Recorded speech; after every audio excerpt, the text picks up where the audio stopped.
Hi guys, welcome back to Amber Cooks. Today on our channel we are going to be making this deliciously creamy bone broth in our slow cooker. This recipe couldn't be any easier. So over here we have got half of an onion, 2 carrots, 4 tops of a stalk of celery, 3 to 4 garlic cloves. We have got some chicken bones. We have got some beef soup bones, and we have got these roasted marrow bones that we did on our channel the other day. And then over here we have a teaspoon of thyme, a teaspoon of turmeric, a teaspoon of parsley, a teaspoon of rosemary, and a teaspoon of garlic salt.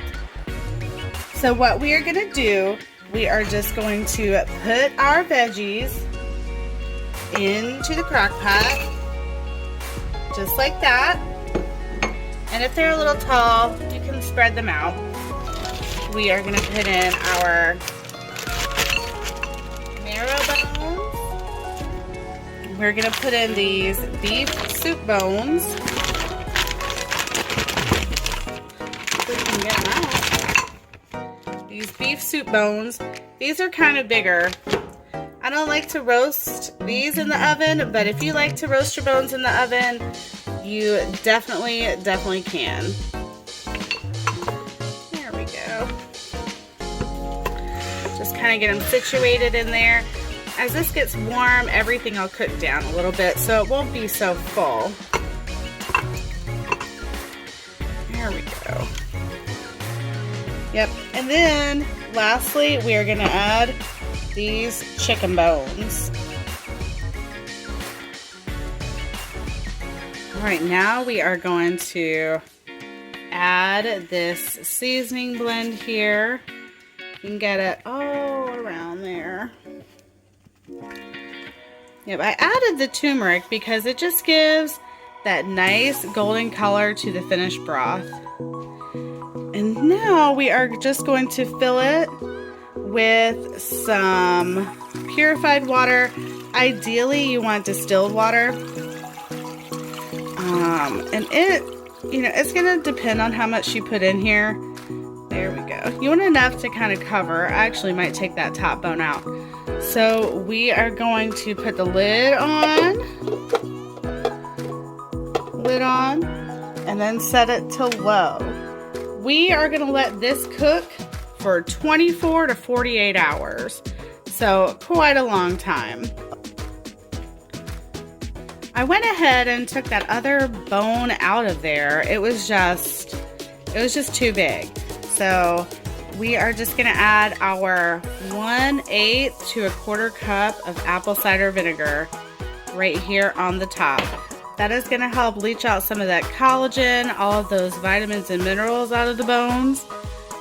So we're gonna let this go for at least 24 hours, but I've seen people do as long as 48 hours. If you see it at 24 hours and it looks good, turn it off and let it cool down. As soon as we're done with that, we are gonna strain it off, and I'll show you how we do that next on Amber Cooks. We have got our bone broth going here. It's been going for about 12 hours.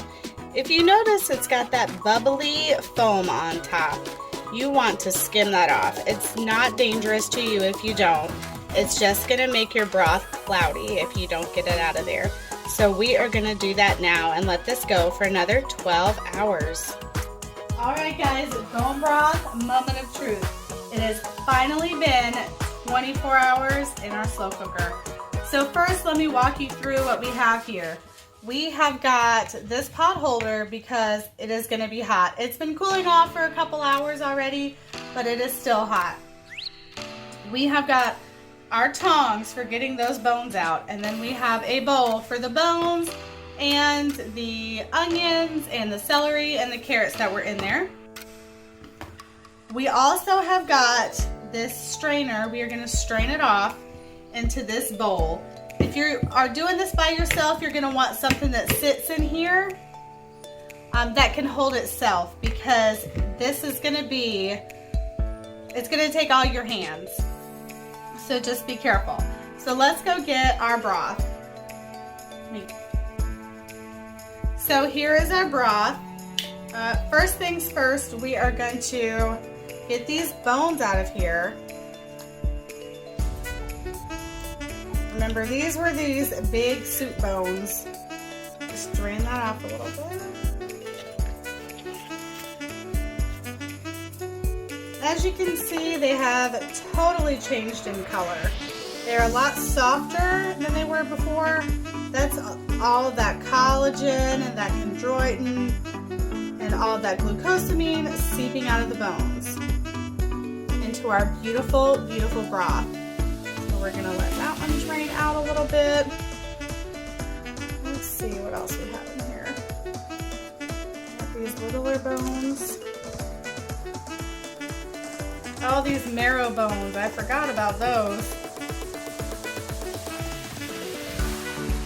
These marrow bones in here.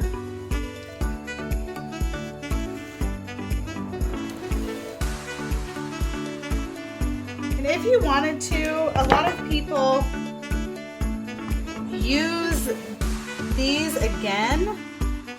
I have never done that. But if you wanted to, you could cool these off and put them in the freezer and save them. Let's see here. And I recently learned that beef bones have type 1 and type 3 collagen, and chicken bones have type 2 collagen only. So I just learned that the other day. I learned it from Dr. Axe's channel on collagen and bone broth and the benefits. So that was definitely interesting, something I had no idea about. So we're just gonna get these last few big pieces here. There are still some, there they are. There's a couple chicken bones in here, but we are gonna catch that when we strain it. Let me get this situated and out of the way. Whew, it's hot. And please be careful, it is toasty. Now we are just gonna gently pour this bone broth into this strainer. So make sure that you are doing it carefully. And my crock pot has cooled off enough. Slide you over here. So my crock pot has cooled off enough that I can handle this. So you are gonna wanna wait. If you are unsure about pouring warm or hot liquid, wait. That is the best advice I can give you. Wait. It's not gonna go anywhere, it's not gonna go bad. This can last for a long time, but I guarantee you that if you make this, it's not gonna last. I've already been kind of dipping into this. We use some of it for our, there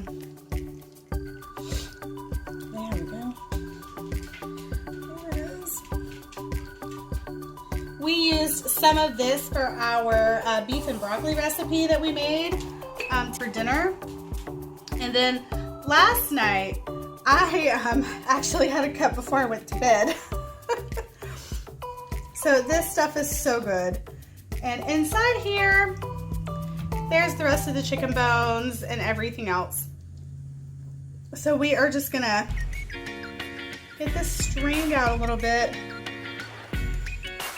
And then, look, it fits right in there. So we're not gonna dribble it all over the place.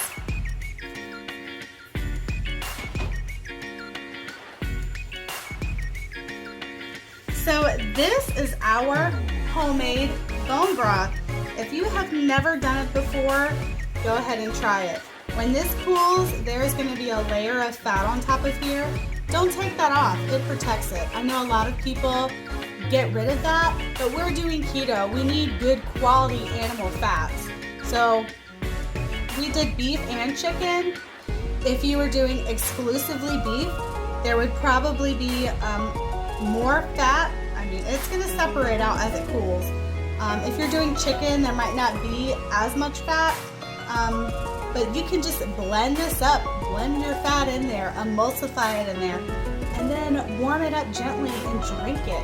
I Love this stuff. Like I said, last night I had a cup of this before I went to bed, and it was so good. And it's so rich and creamy and filling, and it just makes you feel at home. So try this keto bone broth. And if you haven't already done so, like, subscribe, and share with a friend. What other videos do you want to see me do? We've got plenty of stuff to cover. On this channel, we do healthy cooking, keto cooking, grocery hauls, and a day in the life vlogs. Hey guys, thank you so much for watching. If you want to do me a quick favor and look down and make sure you're subscribed, I bet you're not, but I know you want more videos from this channel, so go ahead and subscribe.